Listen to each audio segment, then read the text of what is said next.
Middle east special report में आप सभी का स्वागत है। ईरान इस खबर का मेन टाइटल है, क्योंकि ईरान की हालत ही इतनी खराब हो चुकी है कि आप सोच नहीं सकते कि वहां की सरकार अब ये डिस्कस कर रही है कि तेहरान को खाली कर दिया जाए। जी हां, पिछले 100 सालों में अब तक तेहरान को पानी की किल्लत इतनी नहीं हुई जितनी आज के वक्त हो रही है।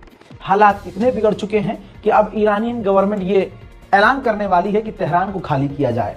आजाद, आपके सामने ईरान का ये डैम है जिसका एक GIF सैटेलाइट इमेज है। आप देखिए डैम किस तरह से सूख रहा है।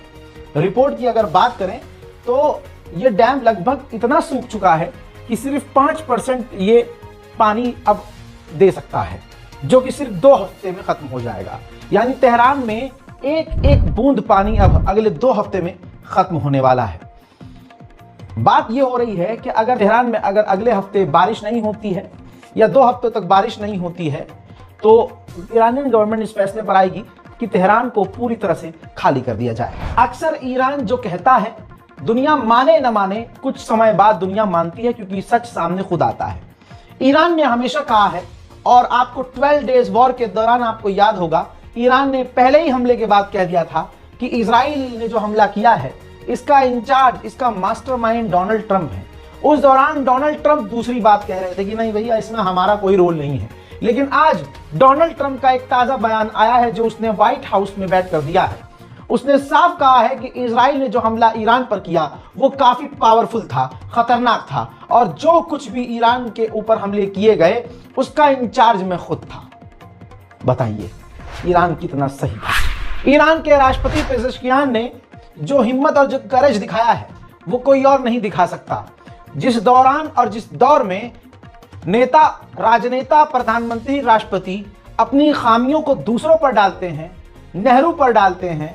आपको बता दूं कि ईरान के राष्ट्रपति ने अपने ताजे बयान में पूरे दुनिया के सामने कबूल किया है कि आज जो महंगाई है, गरीबी है और जो हालात ईरान के बेकार हैं, इसके जिम्मेदार हम हैं। अब इसके पीछे आप कहेंगे कि भाई फिर ईरान के लोग इसका विरोध क्यों नहीं कर रहे हैं? इसलिए नहीं कर रहे हैं क्योंकि ईरान के लोग भूखे मरने को तैयार हैं। अमेरिका के आगे, इजराइल के आगे झुकने को तैयार नहीं है। ईरान अरब नहीं है भाई, सऊदी जैसा नहीं है, अरब देशों जैसा नहीं है।